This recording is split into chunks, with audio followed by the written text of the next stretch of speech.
Hello students, हम लोग आज नया टॉपिक शुरू कर रहे हैं, conductance of electrolytic solutions. Conductance of electrolytic solution का मीनिंग पहले हम समझ लें। इलेक्ट्रोलाइटिक सॉल्यूशंस क्या होते हैं पहले हम वो देख लें। एक्चुअली इलेक्ट्रोलाइटिक सॉल्यूशन से मतलब होता है कि जब हम किसी सॉल्वेंट में कोई इलेक्ट्रोलाइट डाल रहे हैं। इलेक्ट्रोलाइट इट मीन्स कि ऐसा सब्सटेंस जो जनरली आयोनिक बॉन्ड से बना हुआ रहता है या पोलर कोवेलेंट बॉन्ड से बना हुआ है। तो ऐसे सब्सटेंस जब पानी में डिजोल्व होते हैं तो पानी में डिजोल्व होने पर they produce the ions, like जैसे KCl है। जब KCl पानी में डिसोसिएट होता है, मतलब जब डिजोल्व होता है तो इस तरीके से डिसोसिएट होता है और आयन प्रोड्यूस करता है। ऐसे ही ये एक ऑर्गेनिक सब्सटेंस है जो पानी में डिजोल्व होने पर इस तरीके से आयन तो प्रोड्यूस करता है, लेकिन सेम टाइम पर एसोसिएशन भी शो करता है और वापस से ये भी बना लेता है। तो ऐसे सब्सटेंस को हम इलेक्ट्रोलाइट्स बोलते हैं। जो कंप्लीट डिसोसिएशन करते हैं, मतलब 100% डिसोसिएशन, उसको हम स्ट्रॉन्ग इलेक्ट्रोलाइट बोलते हैं। और जो इस तरीके से कंप्लीट डिसोसिएशन नहीं करता है, मतलब डिसोसिएशन होता है लेकिन association is also there, that's why आपको कंप्लीट डिसोसिएशन यहाँ पर नहीं मिलेगा, तो उसको हम बोलते हैं वीक इलेक्ट्रोलाइट। तो इस तरीके से इलेक्ट्रोलाइट से मतलब है कि जब पानी में डिजोल्व करने पर यदि कंडक्टेंस मिल रहा है, कंडक्टेंस मतलब इलेक्ट्रिसिटी कंडक्ट हो रही है उनके थ्रू, तो उसको हम बोलते हैं इलेक्ट्रोलाइटिक कंडक्टेंस। कंडक्टेंस मतलब कि जब हम कंडक्टिविटी की बात करें, कंडक्टिविटी मतलब कि इलेक्ट्रिसिटी का वहाँ से पास होना। जैसे हम पानी में मान लो नमक डाल दिया है और अब हम यदि उसके अंदर इलेक्ट्रिसिटी पास कर दे तो हो जाती है वो। क्यों? क्योंकि because the presence of salt, small amount of electrolyte in the water. Pure water की कंडक्टिविटी कैसी होती है? बिल्कुल लीस्ट रहती है, क्योंकि वो बहुत ही कम आयन प्रोड्यूस करते हैं। क्योंकि डिस्टिल वाटर जो होता है वो नॉन कंडक्टर है इलेक्ट्रिसिटी का, लेकिन जैसे उसके अंदर कोई इलेक्ट्रोलाइट मिला दिया जाता है, कोई सॉल्ट यदि उसके अंदर प्रेजेंट है, कोई मिनरल प्रेजेंट है, तो वो क्या करेगा? इलेक्ट्रिसिटी को प्रोवाइड, मतलब इलेक्ट्रिसिटी उसके अंदर से कंडक्ट हो सकती। तो इस तरीके से इलेक्ट्रोलाइटिक कंडक्टेंस से मतलब होता है जब हम किसी भी सॉल्वेंट के अंदर कोई सॉल्यूट हम इलेक्ट्रोलाइट का डाल रहे हैं और फिर कंडक्टिविटी पास होती है, तो उसको हम बोलते हैं इलेक्ट्रोलाइटिक कंडक्टेंस। जिसके लिए रिस्पॉन्सिबल कौन है, मतलब कंडक्टिविटी के लिए रिस्पॉन्सिबल वहाँ पर कौन होते हैं? आयंस होते हैं। लेकिन यदि यही कंडक्टिविटी मेटल के थ्रू हो रही है, जैसे मान लो उसकी रॉड है, आयरन की रॉड है, आयरन की रॉड मान लो किसी वजह से या कहीं से हमने उसको एक कॉर्नर पे से यदि उसको इलेक्ट्रिसिटी प्रोवाइड करी, तो दूसरे कॉर्नर पे भी क्या होगा? करंट लगेगा। इसका मतलब उसके अंदर इलेक्ट्रिसिटी पास हुई है। तो वो जो कंडक्टेंस होता है उसको हम मेटेलिक कंडक्टेंस बोलते हैं, जिसके लिए रिस्पॉन्सिबल फैक्टर कौन होता है? इलेक्ट्रॉन्स होते हैं। Due to the presence of free electrons in the metal, that's why they show the conductivity. तो इट मीन्स कि कंडक्टिविटी यानी इलेक्ट्रिसिटी पास करना may be possible metallic conductance हो जो ड्यू टू द इलेक्ट्रॉन्स होगा, और मे बी पॉसिबल ये electrolyte की वजह से हो, क्योंकि वो आयंस प्रोड्यूस करते हैं उसके अंदर, सॉल्यूशन के अंदर। तो इस तरीके से ये होता है कंडक्टिविटी। अब कंडक्टिविटी का जो रिलेशन है विद द रेजिस्टिविटी, ये आपके सिलेबस में है जरूर, लेकिन ये ऑलरेडी आप फिजिक्स में पढ़ चुके हैं। तो आप जो ओम्स लॉ फिजिक्स में पढ़ा है, रेजिस्टिविटी का स्पेसिफिक रेजिस्टेंस आपने पढ़ा होगा, उसके अंदर स्पेसिफिक कंडक्टेंस पढ़ा होगा, जिसको IUPAC सिस्टम में अब कंडक्टिविटी के नाम से ही बोलते हैं। हम specific conductance is replaced by conductivity.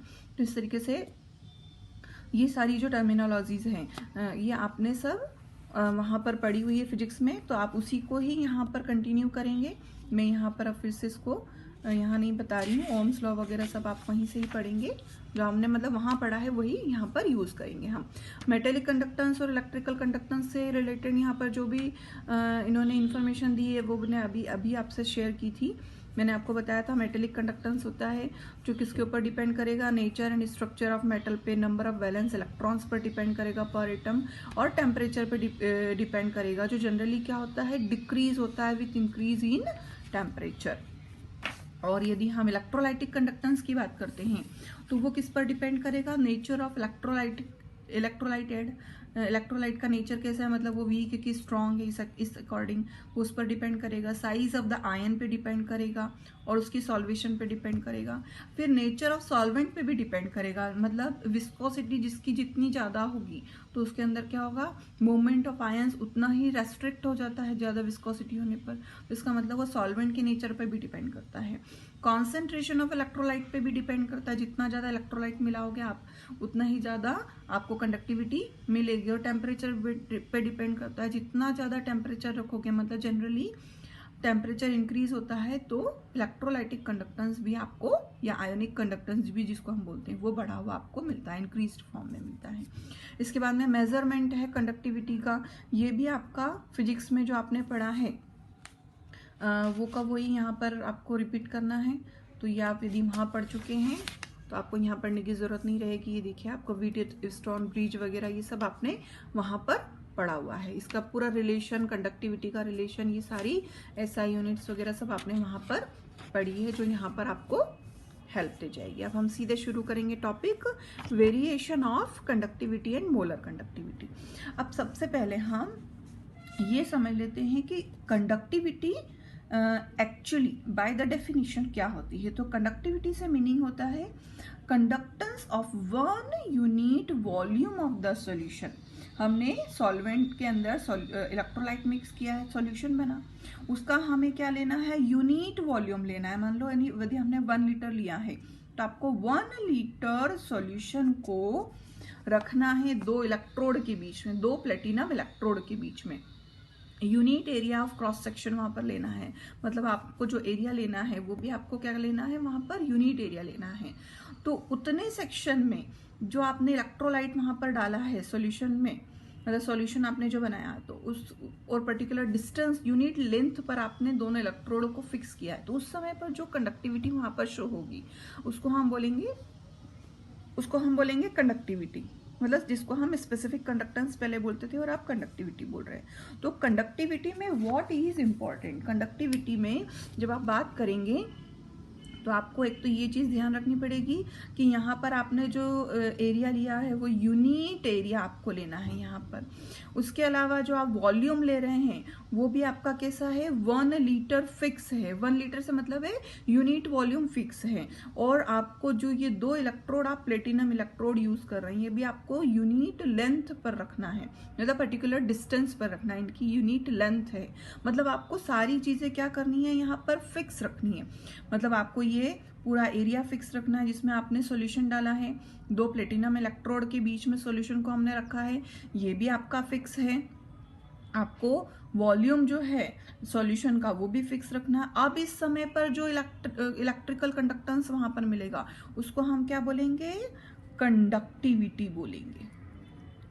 अब इसको हम जब मोलर कंडक्टिविटी से मतलब कंपेयर करते हैं तो मोलर कंडक्टिविटी क्या होगी, मोलर कंडक्टिविटी के लिए ये सारी कंडीशंस हो नहीं हो उसको, उससे कोई फर्क नहीं पड़ता है।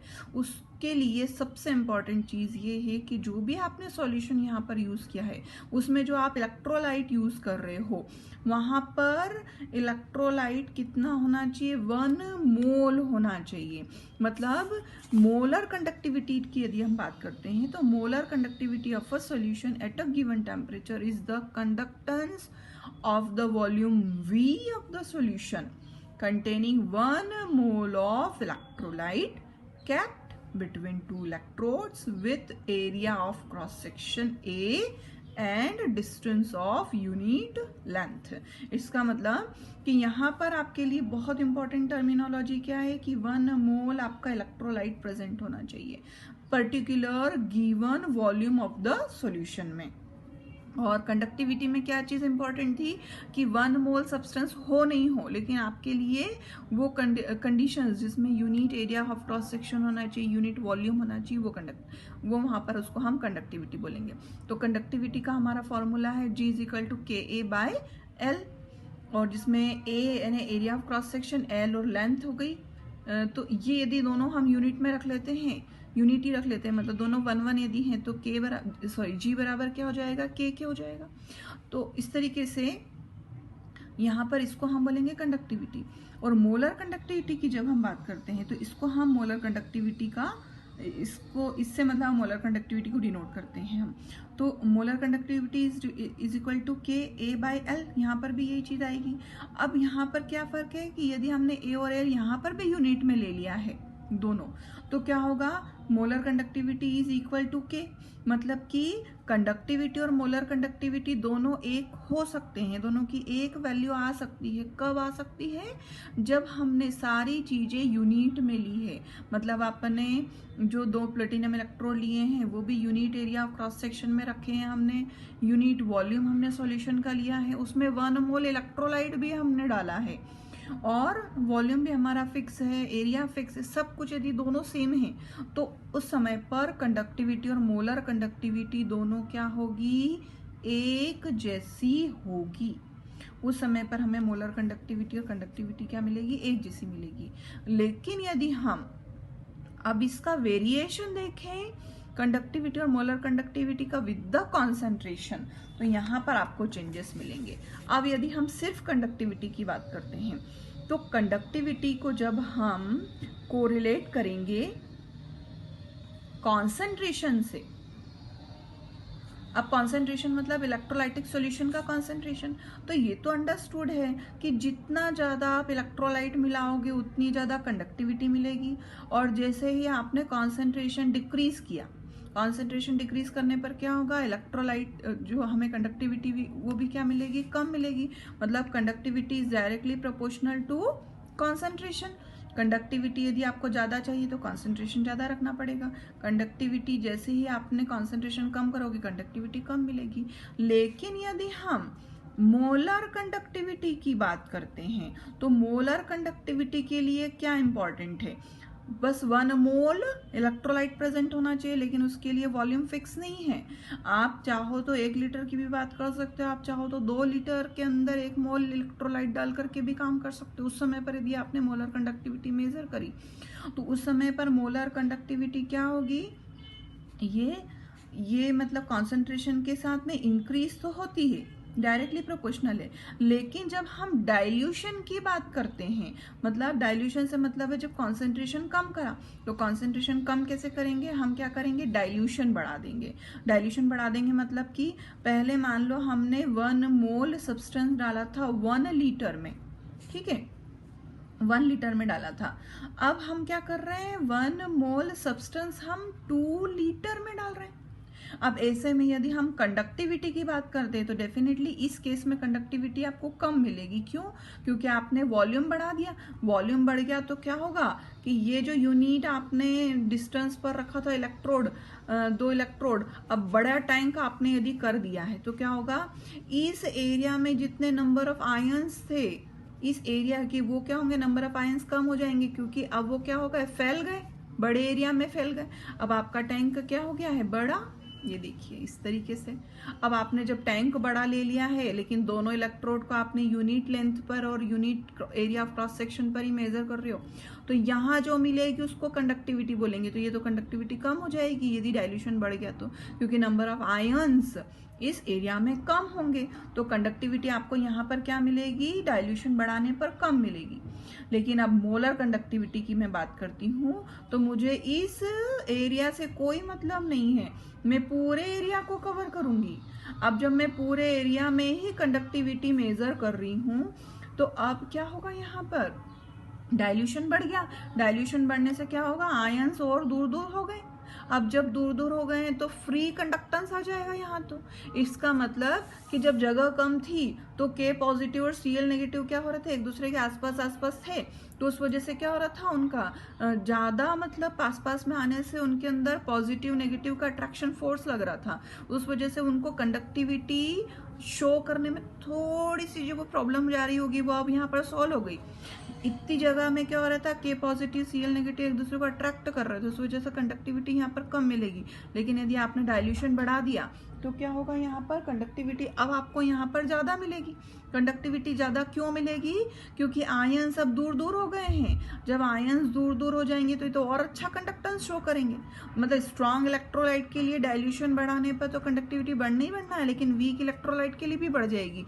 क्यों बढ़ेगी वीक इलेक्ट्रोलाइट के लिए, क्योंकि एसोसिएशन पॉसिबल नहीं होगा। एक बार इलेक्ट्रोलाइट डिसोसिएट हो गया तो अब वो इतनी बड़े एरिया में फैल जाएंगे उसके आयंस, तो क्या होगा, उनके एसोसिएशन कम होगा।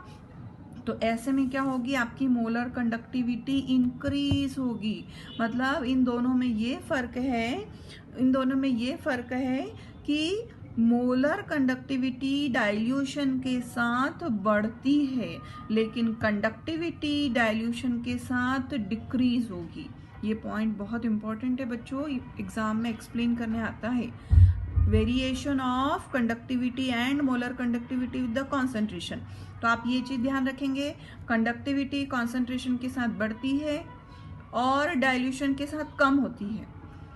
मोलर कंडक्टिविटी कॉन्सेंट्रेशन के साथ बढ़ती तो है, लेकिन डाइल्यूशन के साथ भी बढ़ती है ये, क्योंकि वहां पर क्या होता है, एरिया बढ़ जाता है। तो इस तरीके से आपको यहाँ पर मोलर कंडक्टिविटी मिलेगी। और जब हम डाइल्यूशन इतना बढ़ा दें कि वो अप्रोचेस टू जीरो हो जाए, मतलब आपको वहां पर कॉन्सेंट्रेशन क्या मिल रहा है, ऑलमोस्ट जीरो से मतलब इतना ज्यादा पानी डाल दिया है आपने कि अब आयंस इतना ज्यादा दूर दूर हो गए हैं, उस समय पर जो मोलर कंडक्टिविटी मिलेगी उसको हम इससे रिप्रेजेंट करते हैं, जहां पर नॉट हम यूज करते हैं। तो ये मोलर कंडक्टिविटी है और इसको हम लिमिटिंग मोलर कंडक्टिविटी बोलते हैं, जो कैसी होती है, वीक इलेक्ट्रोलाइट के लिए भी मतलब हेल्पफुल रहती है। तो स्ट्रॉन्ग और वीक इलेक्ट्रोलाइट दोनों के लिए ही मोलर कंडक्टिविटी क्या होगी, डाइल्यूशन के साथ में बढ़ेगी। इसको हम और अच्छे से बता सकते हैं इसके थ्रू। देखिए यहाँ पर जब हम कंडक्टिविटी की बात मोलर कंडक्टिविटी की बात करते हैं, तो ये देखिए मोलर कंडक्टिविटी की जब हम बात करते हैं, मान लो हमने बात करी KCl के लिए, मोलर कंडक्टिविटी की जब हम बात करें तो यदि हम मोलर कंडक्टिविटी KCl के लिए बात करेंगे तो मेजर कैसे करेंगे इसको, मोलर कंडक्टिविटी अपन मेजर करेंगे सबसे पहले K पॉजिटिव के लिए और फिर मोलर कंडक्टिविटी Cl नेगेटिव के लिए। इन दोनों को प्लस कर देंगे तो क्या होगा, आपको मोलर कंडक्टिविटी किसकी मिलेगी, KCl की मिलेगी। इसका मतलब कि जो आयंस होते हैं इनकी यदि मोलर कंडक्टिविटी को प्लस कर दिया जाए, उनको ऐड कर दिया जाए, तो आपको मोलर कंडक्टिविटी उस पर्टिकुलर इलेक्ट्रोलाइट की मिल जाएगी। तो इस तरीके से यहाँ पर क्या होगा, हमें मोलर कंडक्टिविटी KCl की मिल जाएगी। ऐसे ही हम NaCl की निकाल सकते हैं, Na पॉजिटिव और Cl नेगेटिव की मोलर कंडक्टिविटी को प्लस कर दे तो इस तरीके से आपको यहाँ पर मोलर कंडक्टिविटी मिल सकती है। ऐसे ही अब यहाँ पर हम ये देखिए, ये यहाँ पर हमने मोलर कंडक्टिविटी मेजर करके रखी है। अब यदि हम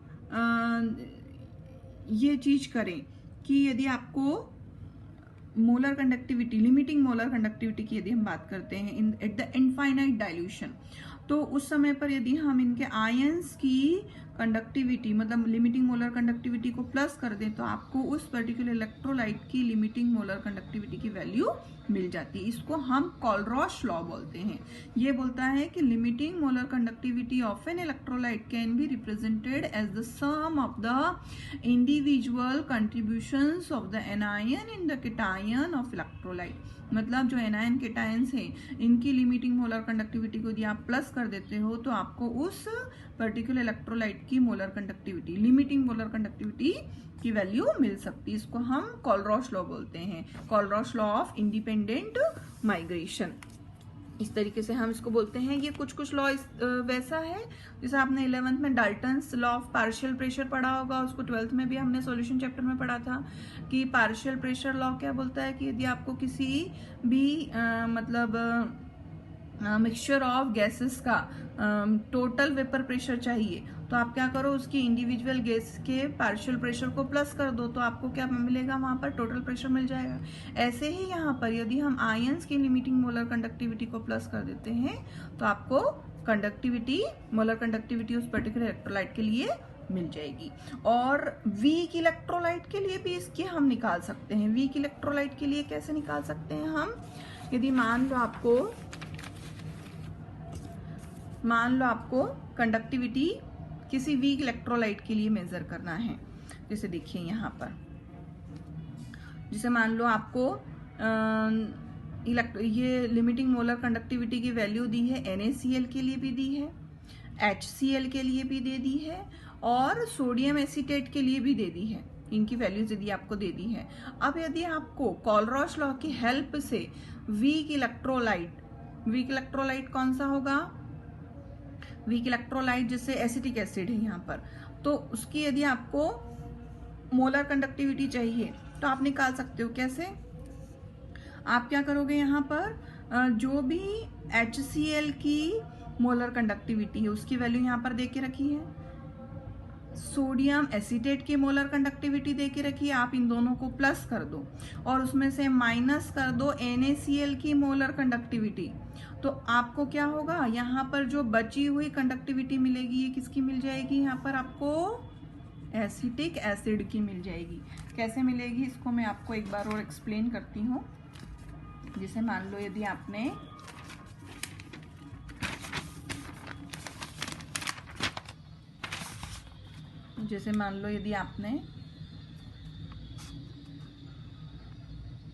HCl की मोलर कंडक्टिविटी मतलब H पॉजिटिव और Cl नेगेटिव, इसकी मोलर कंडक्टिविटी रखी और साथ में रखी आपने सोडियम एसीटेट की, मतलब सोडियम पॉजिटिव और CH3COO नेगेटिव, इसकी मोलर कंडक्टिविटी रखी। और इसमें से यदि अब आप माइनस कर देते हो Na पॉजिटिव और Cl नेगेटिव की मोलर कंडक्टिविटी, तो अब आप मान लो कि इनको माइनस करते हो, मतलब Na को यदि आप यहाँ पर क्रॉस कर दो, ठीक, आप Cl को यहाँ से क्रॉस कर दो, तो आपने इसकी वैल्यू क्रॉस कर दी है इन दोनों की वैल्यू से, ठीक है, ये क्रॉस कर दी, इनकी वैल्यूज आपने क्रॉस कर दी, तो अब बचेगी किसकी, H प्लस की बची है और CH3COO नेगेटिव की बची है। इसका मतलब आपको यहाँ पर इस वीक इलेक्ट्रोलाइट की क्या मिल जाएगी, लिमिटिंग मोलर कंडक्टिविटी मिल जाएगी आपको। मतलब आप इनडायरेक्टली इसको फाइंड आउट कर सकते हो, you can find out the limiting molar conductivity of weak electrolyte with the help of Kohlrausch law. ये इसकी बहुत बड़ी एप्लीकेशन है कोलरॉश लॉ की। ये इस तरीके से यहाँ पर इसके न्यूमेरिकल भी दिए हुए हैं, बहुत ईजी न्यूमेरिकल है, वो आप यहाँ पर सॉल्व करेंगे। आपको सिंपल एडिशन इसके अंदर करना है और ये आपका यहाँ पर कोलरॉश लॉ की एप्लीकेशन के साथ में ये टॉपिक खत्म हुआ है। इसके बाद में इलेक्ट्रोलाइटिक सेल एंड इलेक्ट्रोलिसिस, ये आपके सिलेबस में नहीं है, ये आपके सिलेबस में नहीं है, ये अब आप ओमिट कर देंगे पूरा टॉपिक। ये प्रोडक्ट ऑफ इलेक्ट्रोलिसिस वगैरह ये सब कुछ आपके सिलेबस में नहीं है, बैटरीज हैं, कोरोजन हैं, ये सब आपके सिलेबस में अब ओमिट हो चुका है।